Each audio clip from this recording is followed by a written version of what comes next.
ഇസ്രയേലിൻ്റെ പക്കലാണെങ്കിൽ പോലും ഈ ടെമ്പിൾ മൗണ്ട് എന്ന പ്രദേശം ഒരു വഖഫ് ഭൂമിയാണെന്നാണ് പറയുന്നത്. കാരണം അവിടെ അൽ ഹക്സ എന്ന് പറഞ്ഞൊരു മോസ്ക് ഉണ്ട്. ഒരു മോസ്ക് അല്ല, 2 മോസ്ക് ഉണ്ട്. സാറിന് എല്ലാവരും പറയുന്നത് അൽ ഹക്സ എന്ന് പറഞ്ഞാൽ ഒറ്റ മോസ്കാണ്. 2 പള്ളികളാണ്, 2 മുസ്ലിം പള്ളികളുണ്ട്.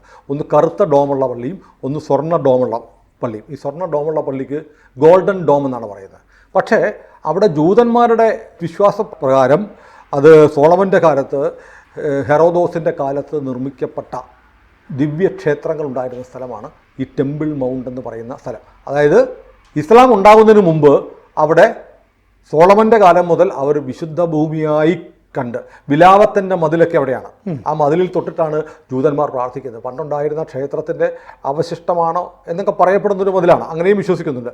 അതിൽ തൊട്ട് കൈയമർത്തി പിടിച്ച് ജൂതന്മാർക്കറിയും തങ്ങളുടെ നഷ്ടപ്പെട്ടു പോയ മഹത്തായ ദേവാലയങ്ങളുടെ മണ്ണാണ് അവിടെ. പക്ഷേ അവിടെ ആർക്കും പ്രവേശനമില്ലായിരുന്നു. ഇന്നലെ ഇസ്രായേൽ സർക്കാർ നിർണായകമായ തീരുമാനം എടുത്തിരിക്കുന്നു.